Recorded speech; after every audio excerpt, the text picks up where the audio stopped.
নমস্কার। আজকের এই এপিসোডে আমরা আলোচনা করব বৌদ্ধ দর্শনের একটি অত্যন্ত গভীর এবং বিতর্কিত বিষয় নিয়ে। বৌদ্ধ দর্শন তার যুক্তিনির্ভর অবস্থানের জন্য বিশ্বজুড়ে সমাদৃত। গৌতম বুদ্ধ শিখিয়েছিলেন অন্ধবিশ্বাস ত্যাগ করে এবং প্রতিটি বিষয়কে যুক্তির আলোয় যাচাই করতে। মজার বিষয় হলো, বৌদ্ধ দর্শন অত্যন্ত সাহসিকতার সাথে একজন সৃষ্টিকর্তা বা ঈশ্বরের প্রয়োজনীয়তাকে অস্বীকার করেছেন। তারা অর্থাৎ বৌদ্ধরা মনে করে এই মহাবিশ্ব কোনো অতিপ্রাকৃতিক বা অতিপ্রাকৃত সত্তার ইচ্ছায় নয়, বরং কার্য কারণ বা প্রতীত্য সমুৎপাত নিয়ম মেনেই চলে।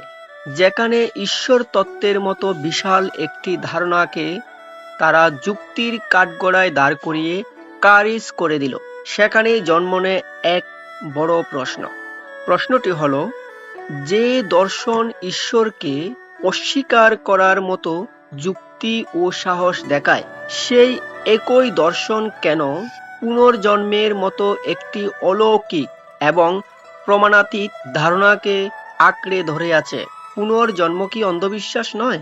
যদি আত্মা বলে কিছু না থাকে, যা বৌদ্ধ ধর্ম নিজেই বলে অনাত্মাবাদ, তাহলে এক জন্ম থেকে আরেক জন্মে আসলে কে স্থানান্তরিত হয়?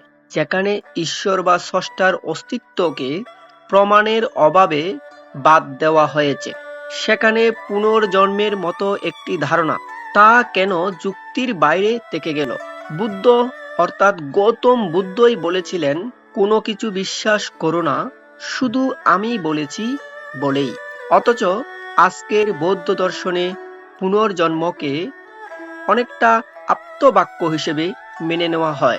যুক্তিকে প্রাধান্য দিয়ে যারা ঈশ্বরকে বর্জন করল, সেই একই যুক্তির আলোকে পুনর্জন্ম কি কেবল একটি প্রাচীন সংস্কার বা অন্ধবিশ্বাস নয়? তর্ক এখানে থামে না। ই যদি হয় একমাত্র পথ, তবে পুনর্জন্মের এই অমীমাংসিত রহস্য নিয়ে ভাববার সময় ফুরিয়ে যায়নি। বৌদ্ধ দর্শনের ভিত্তি যদি হয় যুক্তি, তবে এই অন্ধবিশ্বাসটি কেন টিকে আছে? আপনার কি মনে হয়, যুক্তি কি সব ক্ষেত্রে সমানভাবে প্রয়োগ করা উচিত নয়? আজ এ পর্যন্তই।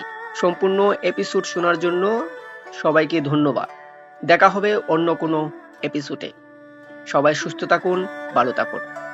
নমস্কার।